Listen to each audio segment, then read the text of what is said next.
అందరికీ నమస్కారం. నేను మీ గంటి ఉష. నా మిత్రులకి, శ్రేయోభిలాషులకి, సబ్స్క్రైబర్స్కి మంచి మంచి కామెంట్స్ తోటి నా వీడియోస్ని ప్రోత్సహిస్తున్న నా అభిమానులందరికీ కూడా కృతజ్ఞతలు, శుభాభినందనలు.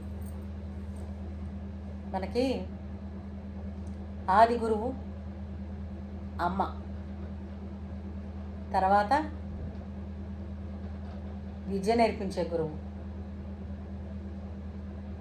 అవునా? నగురోరధికం 33 కోట్ల దేవతలు ఉన్నప్పటికీ కూడా వాళ్ళందరికన్నా అధిపుడే అత్యధికమైనటువంటి సర్వశ్రేష్టమైనటువంటి స్థానాన్ని గురువుకి ఇచ్చారు.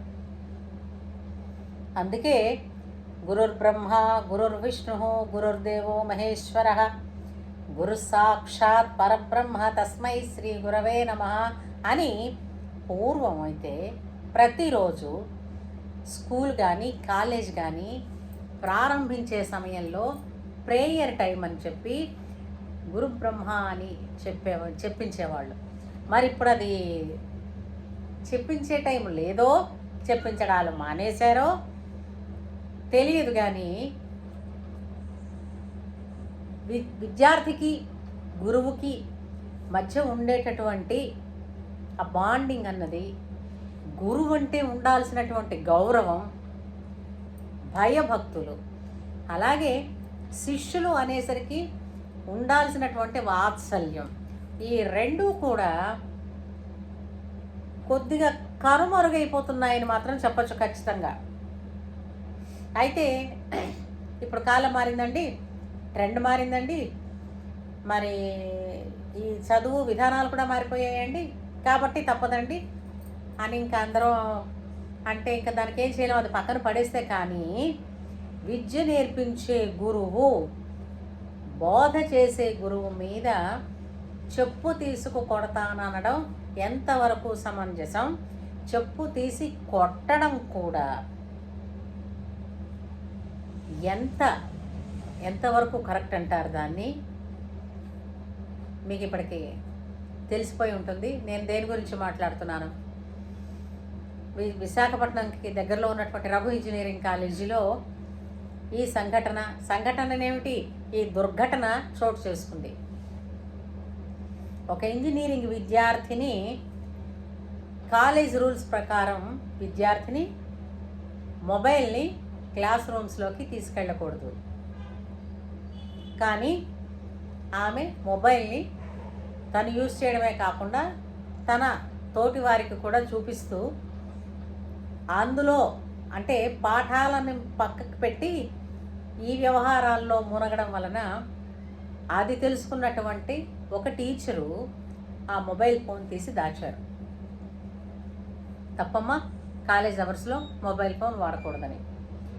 అందుకుగాను ఆ పిల్ల నోటికొచ్చినటువంటి దుర్భాషలు మాట్లాడుతూ చెప్పు తీసుకొడతాను, ఫోన్ ఇస్తావా అయ్యవా అని అడుగుతోంది.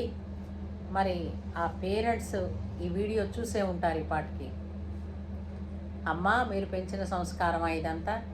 ప్రతిసారి అదే కదా అంటారు. పిల్లలు ఏమన్నా చేస్తే తల్లిదండ్రులు అంటారు, మీరు ఇలా తయారవ్వండి, మీరు స్కూళ్ళకి వెళ్ళి కాలేజీలకు వెళ్ళి మీరు టీచర్లను కొట్టండి అని మీరు చెప్పు ఉండరు. ఏ తల్లిదండ్రి చెప్పరు అలాగా.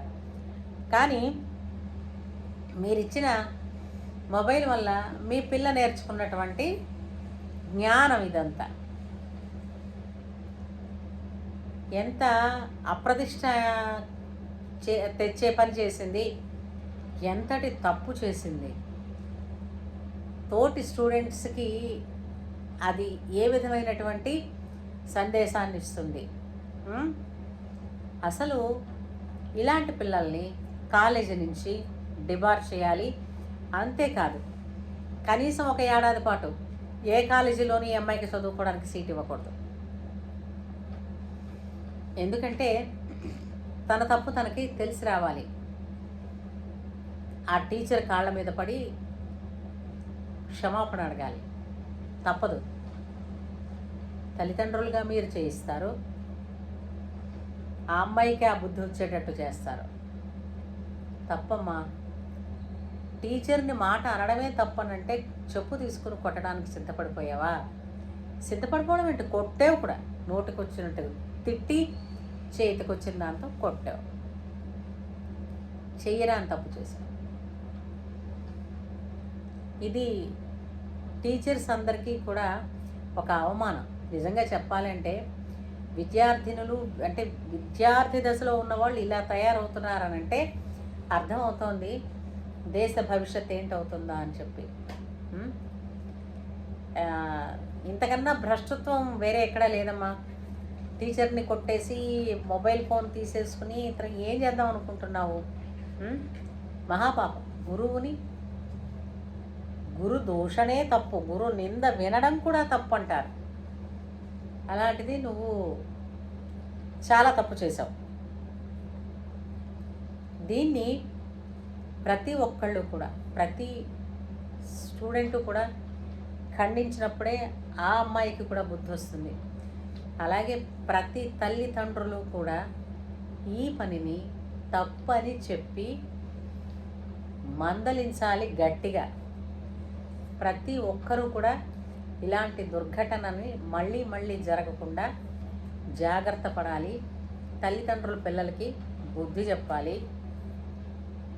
అలాగే కాలేజీ యాజమాన్యం కూడా ఫోనుని మొబైల్ని పిల్లల దగ్గర ఉంచము అని అన్నప్పుడు చాలా స్ట్రిక్ట్గా ఉంటూ అవసరమైతే మొబైల్ కావాలన్నప్పుడు తీసుకున్న వాళ్ళని కాకుండా కాలేజీ యాజమాన్యాన్ని వెళ్ళి అడగమని చెప్పేటట్టు ఉండాలి.